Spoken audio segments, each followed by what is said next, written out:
Welcome everyone, my name is Ashley. Today we're going to be reviewing a YouTube content. Her name is Louise's Journey, and it's about her struggles, her weight loss struggles to lose obviously the weight. So, I'll start off now. Get the headphones in. Okay.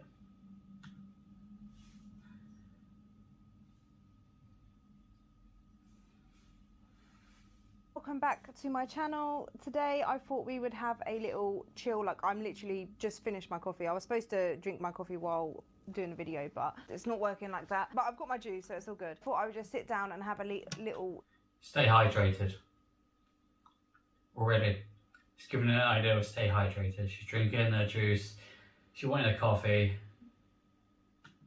Chat with you guys and just kind of talk about what is going on in my head right now. I personally think it's so easy to look at pictures, transformation pictures, to look at other people's journeys like mine and just see the before and after and think that it was completely easy for them and that they're perfect and that they mustn't have gone through any struggles. I just wanted to come on and talk to Yeah, I totally agree with this. You know, what she's saying, that you see pictures all the time and you just assume that they've had the easiest ride. They haven't struggled, they haven't cried, they haven't done nothing. They've just, you know, they're on a surfboard and they're surfing like a crazy surfer. Realistically, it's not the case. No. You guys, because I get these comments a lot asking me whether I have ever gone over my calories or how many times a week do I exercise, like I must exercise all the time or I never skip.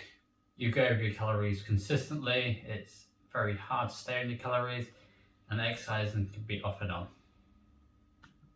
A workout, just even getting started, a lot of people find that really hard and they think like it must have just been so easy for me, and people think that there's something wrong with them because they're finding it difficult. And I just wanted to make a video to show you guys that's not the case, and I want to sit here and just literally I agree with that. For me, it was I'd be hit by a car to make me exercise.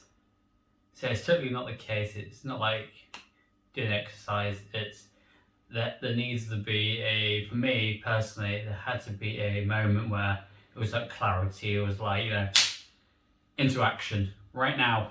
But that was for me. But yeah. Tell you everything that I've found hard during my journey. I don't want anything that I say to put people off of losing weight, but saying that, like, I don't want to just try and present just the positive side of losing weight. I want to show that, you know, it is going to be hard at times, and it has been hard at times for me, and that even now I still do struggle with certain things. Getting started was very hard for me. I didn't just wake up one day and be like, okay, I'm going to lose weight and start losing weight and then it go down all the way, my weight go all the way down, you know what I'm saying? It did not happen like that. It took a long time of procrastinating of losing weight, and I'm not saying that that is what you should do, like you should take a long time to lose weight, but I just want you to know that I can. Okay, I feel really odd, so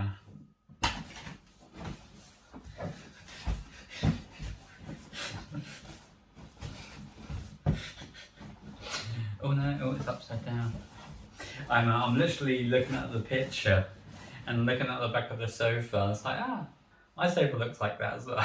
So it looks like we're sitting in the same chair, but we're not.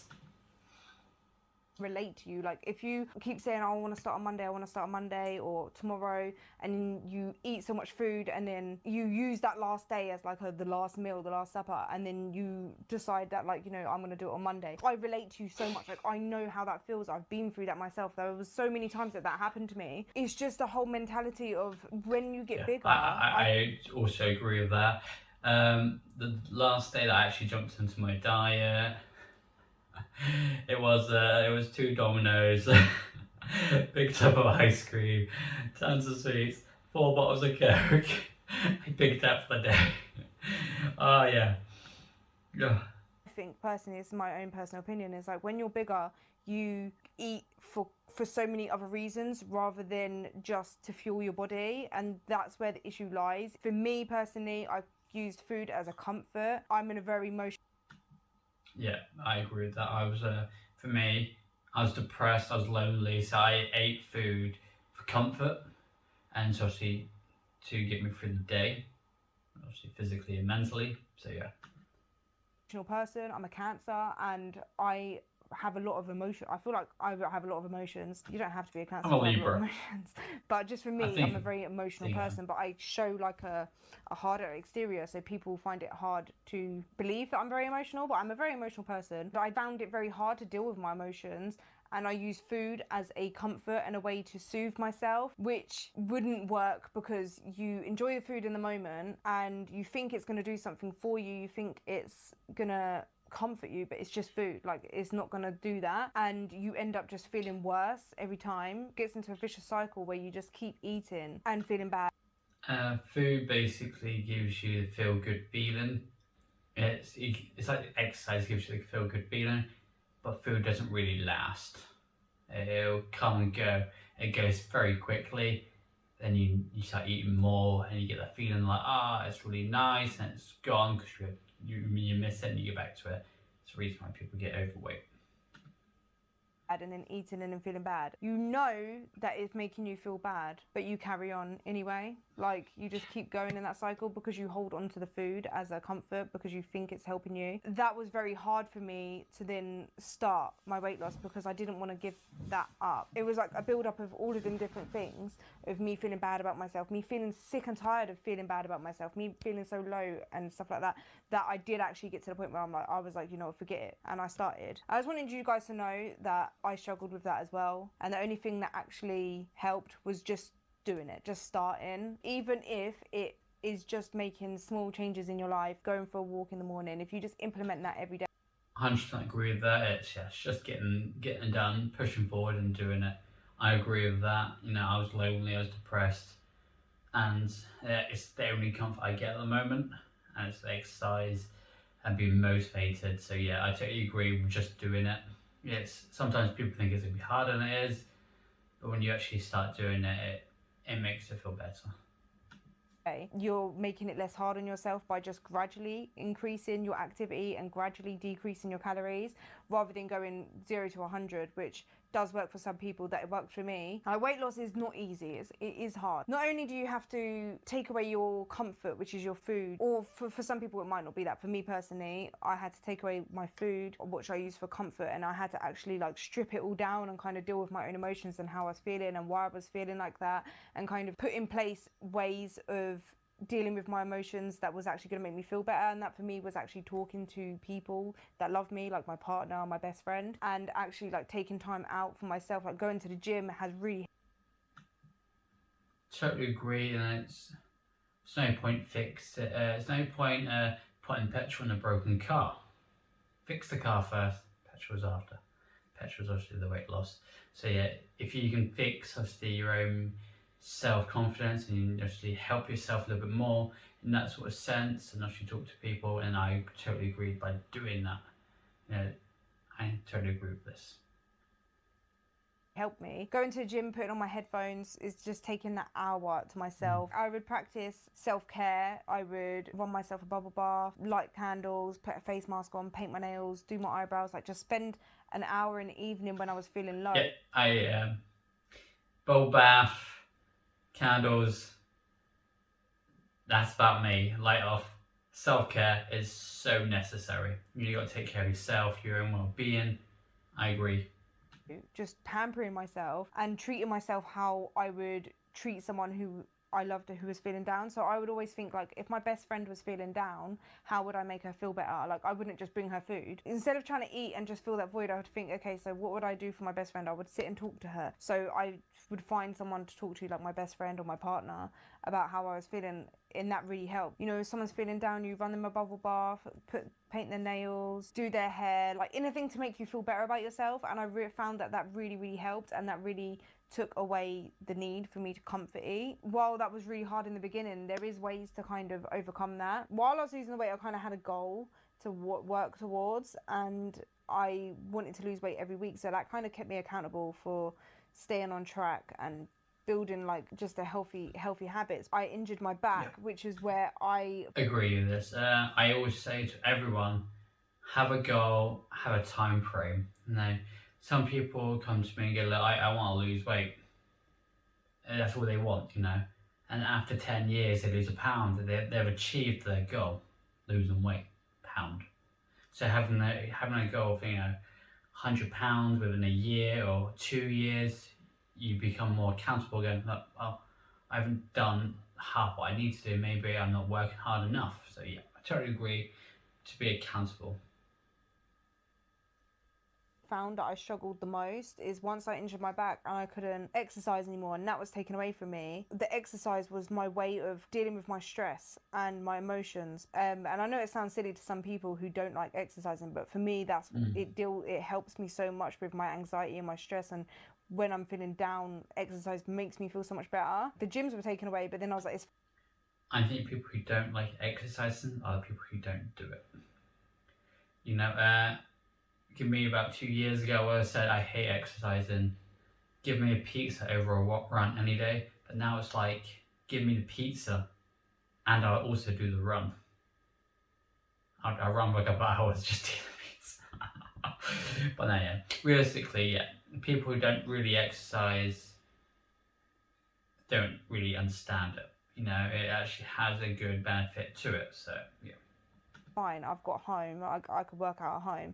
And then I injured my back and I couldn't even work out at home. I have to kind of remind myself of my triggers and know that, okay, like exercise has been taken away, but like I can do this and like focus on this stuff. Just taking time out to actually speak to someone who is close to me when I'm feeling like having down feelings, especially with my back injury. Like I felt really down. I'm not trying to sit here and say that I was constantly every single day down.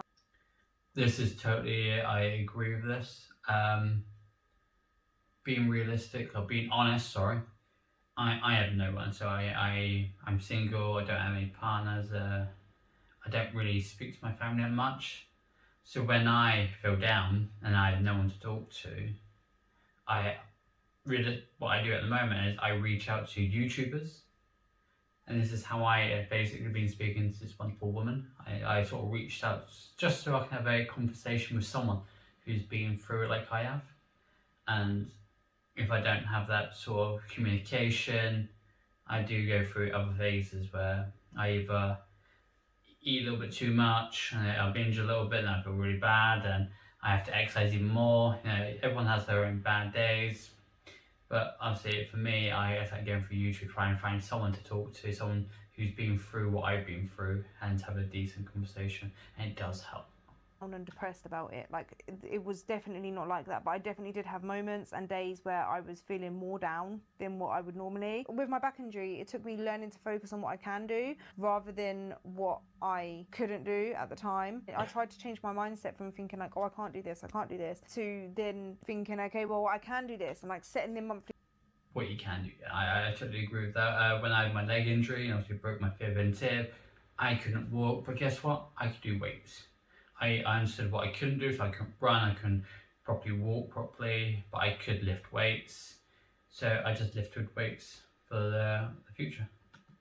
Goals, and I can do this. I can go for a walk. I can do some yoga. I can do some stretching, and just be grateful and thankful and look back at where I've come from to where I am now. When I was having them down days and I was falling into habits of comfort eating again, just thinking like, oh, forget it. Well, I'm only in maintenance. Like it doesn't matter if I go over my calories. It doesn't really matter that much because then I can just cut down on calories in the next days. Like they are a really unhealthy mindset that I was falling into, and that I've only recently been able to. Yeah, comfort eating is so bad. It does. I tend to find that when you start comfort eating, the food has a really bad negative effect. It's so good at the moment, it just goes. So you're feeling this high, and it's like, oh, back to down, and you go back to eating, and it's back to down, and you're back to the progression, and you keep doing the same thing, and at the end of the day, you've gained like 10 pounds. Kind of notice that it's unhealthy. It's hard to know when to stop losing weight. My goal weight was never what I am now, and I'm not saying that I'm unhappy with how I am now. I am happy, but I don't want to lose any more weight. But it's hard when you stand on the scale to always see it go down, to then... Oh, yes, I totally agree with that. It's very hard to know when to lose weight, and especially with someone with loose skin. I know she has loose skin, I have loose skin. It is very hard, I went from, I'm trying to work out in pounds. I started around 19 stone 4. I lost quite a lot of weight, and I got down to my lowest, but it was about 9 stone 6. It went right down. I gained a bit of weight back when I was going back to the gym, but it's peaked out again to around 9 stone 10, and that's around 62, 64 kilograms. And realistically, that's very light, but I still, for me, I'm like, should I go lower? Because obviously I'm aiming to get like 8% body fat, so I do need to be in a calorie deficit. I need to burn as much fat as I can, but it's hard to know, do I maintain and just shred myself out, or do I go further down? It's very hard to know. Not see it go down anymore. Or what has happened with me is like when I see a new low weight, I feel like I have to stay on my low weight, even though I don't want to lose any weight and I don't even necessarily want to be on that low weight. It makes you. Yeah, I totally agree with that. You consistently seeing your weight going down. You're like, then it stops. And you're like, well, what's wrong with it? But you don't realize like this is what you should be. When I first started, it was only 100 pounds. I'm over 130 pounds now. I've lost, and I'm still looking to lose a little bit more. So, but I'm also looking to build more muscles. So, my weight, I assume my weight should vary, go up and down a little bit more. So I'm not as worried about that because I know I can work out and get more muscles. That's fine with me. But I totally agree. I think I need to go back down to that low weight, if that makes sense. But it just is that mentality that I think a lot of us who have lost weight struggle with, is that you think you have to be at your low weight when you don't. I'm now telling myself that I don't even care what the number is anymore. It's your goal basically. You've reached the goal, you're like, you've gone down, but I can make it more, You keep going down. Sometimes it can be a really bad thing, but it's knowing when to stop. As long as I look in the mirror and I feel healthy and happy. And that's why I've increased my calories, which is in itself a struggle to then know when to increase your calories. Like I was supposed to increase my calories from January, but then I hurt my back. Then I was scared to increase even more because I knew I wasn't as active. And then you have that thought in your head, like, you don't want to gain a bit of weight. Like I don't think I will ever gain all of my weight back. Like I genuinely don't think I will ever get to 19 stone ever again. I was having a talk about this with one of my friends on Instagram, and she was saying about this as well. It's like coming to maintenance is actually quite hard, just to try and switch that mentality off of increasing your calories and knowing when to stop losing weight. This is what happens when I just sit here and I just talk, I just ramble on about loads of different things. Like I don't even know if this is going to make sense. I just wanted to... A lot of people don't realise coming to maintenance is one of the hardest things, because you can't go from such a huge calorie deficit to maintenance. It'll really affect your body. What I find is what you have to do is when you've hit your lowest and you're like, I've stopped now, you can't go and add an extra 1,000 calories to go back to your maintenance. So you have to every week add an extra 50 calories, increase your calories very, very slowly until you get to your maintenance. And that's how hard it is, because some people realistically go, I'm dieting, then stopped, and they instantly gain all their weight back because they've just stopped doing what they're doing, gone back to the old diet, and they're gaining the weight back. So it's very hard to go, this is my maintenance, and they have to find a progress to get up there. Tell you guys that my journey hasn't been perfect. I've definitely eaten over my calories. I haven't been motivated 24/7. It doesn't work like that, and that's the thing that I want you guys to take from this, is that we are going to have like bad days. Like you are going to have a bad day. When you have those bad days, you have to kind of have a little pep talk with yourself, pick yourself back up, keep going. Yep, I totally agree with that. You always, majority of the time you can overeat calories.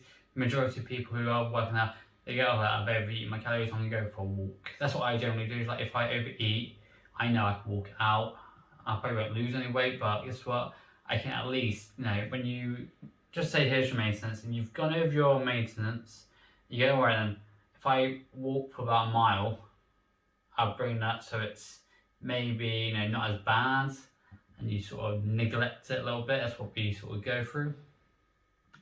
It as just one bad day, the next day is a fresh start. One bad meal doesn't have to be a whole bad day. You don't have to keep falling off the wagon.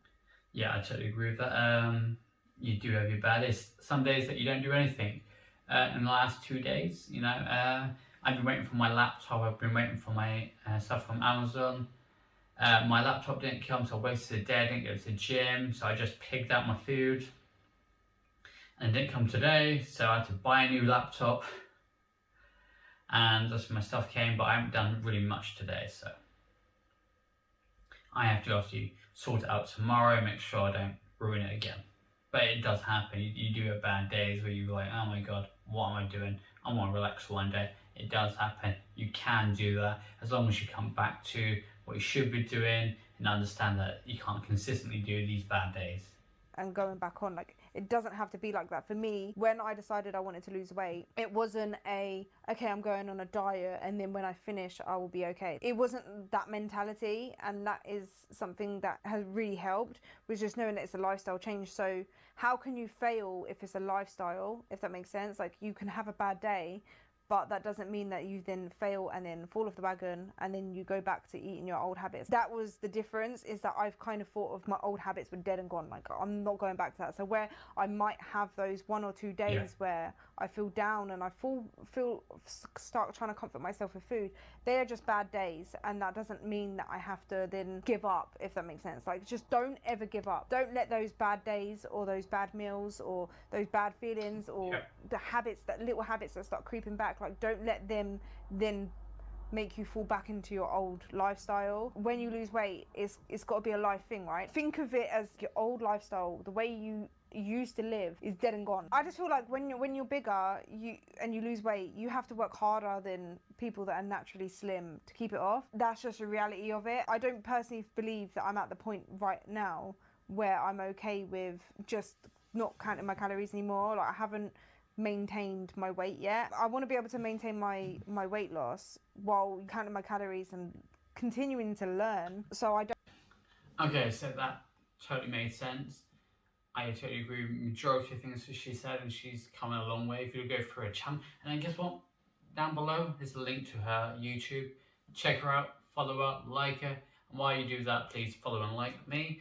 I will be doing more reviews of other people's channels, and I will also be doing my opinions on them. So yeah, thank you for tuning in, guys, and I'll see you next time.